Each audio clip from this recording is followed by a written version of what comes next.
Good morning. Di sini saya akan menjelaskan tentang Angiospermae dan Gymnospermae.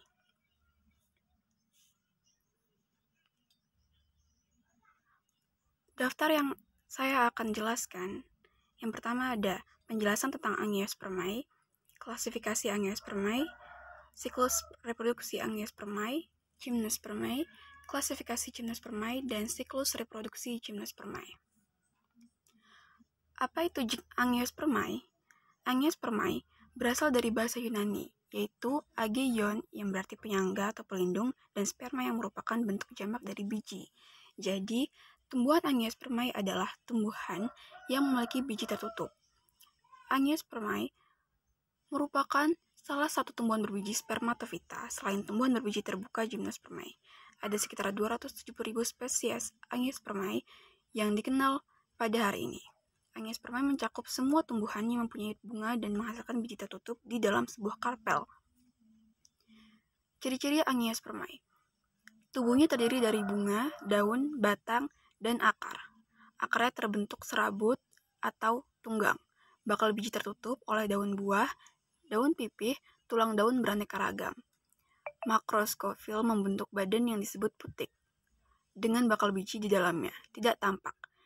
Makroprofil dan mikroprofil benang sari terpisah atau terkumpul dalam satu bunga. Berkas pembuluh pengangkutan ada yang kolateral, terbuka, terdapat juga yang tertutup, ada yang bikolateral. Xilem terdiri dari trakeida dan trakea. Floem dengan sel-sel pengiring, terjadi pembuahan ganda, alat reproduksi disebut bunga, bentuk tulang dan bervariasi, bisa turut menjari, lurus, menjari, atau menyirip. Daun buah berdaging tebal, biji terlindungi oleh bakal buah, bentuk dan ukuran tubuh yang bermacam-macam, daun umumnya lebar, tunggal, dan majemuk. Reproduksi secara generatif dan vegetatif. Bunga mempunyai kelopak, mahkota, benang sari, dan putik. Batangnya ada yang mempunyai kambium dan ada juga yang tidak berkambium. Mempunyai pembuluh xilem yang diperkuat oleh serat dengan dinding sel yang tebal dan berlignin. Habitat berupa pohon, herba, perdu, atau semak. Selisih waktu yang relatif pendek antara penyerbukan dan pembuahan. Batang bercabang atau tidak bercabang. Terdapat bunga, tersusun dari sporofit dan bagian-bagiannya. Klasifikasi Angiospermae. Yang pertama ada dikotil. Sering juga disebut tumbuhan berbiji belah atau tumbuhan berkeping biji dua, atau adalah segolongan tumbuhan berbunga yang mempunyai ciri khas menonjol, di mana terdapat sepasang daun kotilidon, daun lembaga, terbentuk dari biji. Sehingga anggota gampang terbelah dua, mempunyai dua kotiledon atau daun biji dalam embrio. Akarnya tunggang, terdapat kambium pada batang, daunnya menyirip atau menjari. Bagian bunga biasanya kelipatan 4 atau 5. Contoh, jambu, mangga, alpukat, dan lainnya. Klasifikasi yang kedua ada monokotil. Ciri-cirinya yaitu memiliki satu kotiledon, akarnya serabut, batang biasanya tidak bercabang dan tidak membesar karena tidak berkambium.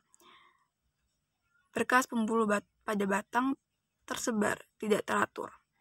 Daunnya mempunyai pertualan melengkung dan sejajar. Bunga berkelipatan 3. Contoh padi, jagung, dan sagu, tebu, serta kelapa.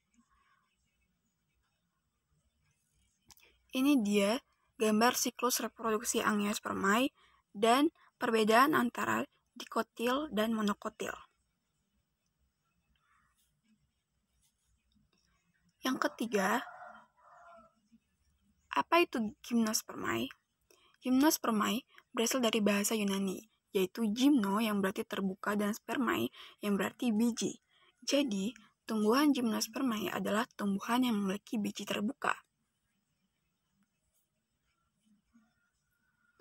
Gymnospermae berasal dari Progymnospermae melalui proses evaluasi biji. Hal tersebut dapat dilihat dari bukti-bukti morfologi yang ada. Selanjutnya, Progymnospermae dianggap sebagai nenek moyang dari tumbuhan biji. Progymnospermae mempunyai karakteristik yang merupakan bentuk antara Trimerophyta dan tumbuhan berbiji. Meskipun kelompok ini menghasilkan spora, tetapi juga menghasilkan pertumbuhan xilem dan floem sekunder seperti pada Gymnospermae. Progymnospermae juga sudah mempunyai kambium berpembuluh bifasial yang mampu menghasilkan xilem dan floem sekunder. Kambium berpembuluh merupakan ciri khas dari tumbuhan berbiji gametes. Pada Gymnospermae, biji nampak atau terekspos, langsung atau terletak di antara daun-daun penyusun strobilus atau runjung. Gymnospermae telah hidup di bumi sejak periode Devon 410-360 juta tahun yang lalu. Sebelum era dinosaurus, pada saat itu, Gymnospermae banyak diwakili oleh kelompok yang sekarang sudah punah dan kini menjadi batu bara. Pteridospermophyta, paku biji, Benetophyta, dan Cardiatophyta. Anggota-anggotanya yang lain dapat melanjutkan keturunannya hingga sekarang. Angiospermae yang ditemui sekarang dianggap sebagai penerus dari salah satu kelompok Gymnospermae purba yang telah punah, paku biji. Ciri-ciri Gymnospermae. Bakal biji tak terlindungi oleh daun buah. Pada umumnya, perdu atau pohon tidak ada yang berupa herba batang dan akar berkambium, sehingga dapat tumbuh membesar. Akar dan batang tersebut selalu mengadakan pertumbuhan menebal sekunder. Berkas pembuluh penyangkutan kolateral terbuka. Xilem pada Gymnospermae hanya terdiri atas tracheit saja, sedangkan floemnya tanpa sel-sel pengiring. Mempunyai akar, batang, dan daun sejati. Bentuk perakaran tunggang, daun sempit, tebal, dan kaku. Tulang daun tidak beraneka ragam, tidak memiliki bunga sejati, alat kelamin terpisah serbuk sari terdapat dalam strobilus jantan dan sel telur terdapat dalam strobilus betina. Struktur perkembangbiakan yang khas adalah biji yang dihasilkan bunga ataupun runjung. Setiap biji mengandung bakal tumbuhan yaitu embrio yang terbentuk oleh suatu proses reproduksi seksual. Tumbuhan biji mempunyai jaringan pembuluh yang rumit.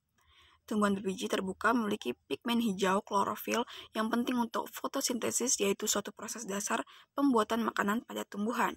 Gymnospermae memiliki batang yang tegak lurus dan bercabang-cabang. Klasifikasi Gymnospermae. Yang pertama ada kelas Psychidae, kelas Conifer, kelas Kynconidae, dan kelas Gnetophyta. Kelas Psychidae. Tumbuhan Psychidae memiliki penampakan yang mirip dengan tumbuhan palem. Hanya saja, mereka memiliki alat reproduksi yang berbentuk seperti strobilus dan berbiji terbuka. Psychidae dapat tumbuh dan mudah ditemukan di Amerika Selatan, Australia, Jepang bagian selatan, Cina bagian barat, Madagaskar, dan India. Mereka dapat tumbuh dalam pohon atau semak dengan pertumbuhan yang lambat karena menggugurkan daunnya. Jika dilihat dari letaknya, betina pada jenis Psychidae terdapat di atas batang pohon. Tumbuhan ini memiliki jenis tumbuhan yang dioecious, artinya organ reproduksi antara betina dan jantan terpisah dalam satu individu. Psychidae memiliki karakteristik lain seperti memiliki pembuluh dan biasa disebut daun bersisik. Tergolong dalam tumbuhan dioecious. Contoh dari kelas ini ialah Cycas rumpi, atau dikenal sebagai pakis haji atau akar bunga karang yang sering dimanfaatkan sebagai tanaman hias. Kelas Conifer. Tumbuhan conifer pada kelas Gymnospermae merupakan tumbuhan yang memiliki alat reproduksi terpisah antara jantan dan betina. Tumbuhan ini memiliki daun berjarum sehingga sering disebut pohon jarum. Beberapa tumbuhan conifer biasa terbentuk pohon dan ada sebagian yang perdu. Contoh tumbuhan Gymnospermae kelas conifer adalah pinus dan damar. Tanaman conifer ini memiliki perkembangbiakan dengan runjung dan berumah satu. Pada bagian runjung, jantan memiliki ukuran yang lebih kecil dibanding runjung betina. Kemudian, bentuk runjung jantung memiliki sisik penghasil serbuk sari yang kecil, sedangkan pada runjung betina memiliki sisik yang lebih besar, agak berkayu sehingga lebih banyak sisik. Kelas Kynconidae, anggota dari divisi Kyncophyta yang masih ada hingga kini ialah Ginkgo biloba.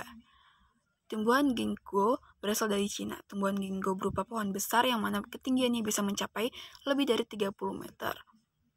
Kurang dari 30 meter, daunnya bertangkai panjang serta berlebar menyerupai kipas, dengan belahan yang berlekuk pada bagian dalam tulang dan menggarpu. Tumbuhan ginkgo berumah dua atau alat kelamin jantan serta betina tidak berada dalam satu pohon. Tumbuhan ini mempunyai biji yang berkulit keras, berwarna kuning, berukuran kira-kira sebesar kelereng, serta mempunyai aroma yang tidak enak. Pada bijinya ada kulit luar yang keras dan berdaging yang biasanya digunakan sebagai obat asma, mengatur tekanan darah, serta bisa dijadikan ramuan suplemen yang dapat meningkatkan daya ingat.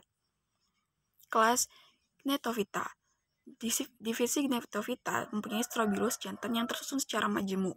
Daunnya berhadapan, seluruh pembuluh ada pada kayu sekunder, tidak pada saluran presin. Contoh dari divisi ini ialah Netum mnemon atau melinjo.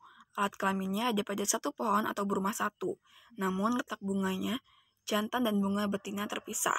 Biasanya akan berubah menjadi merah setelah masak. Bagian daun muda, biji, dan bunga melinjo bisa dimanfaatkan sebagai sayur. Bijinya juga bisa dijadikan kerupuk emping. Kulit kayunya dapat dimanfaatkan sebagai bahan kertas gramet. Ini dia gambar siklus hidup Gymnospermae dan contoh gambar tanaman Gymnospermae. Sekian dari saya. Thank you.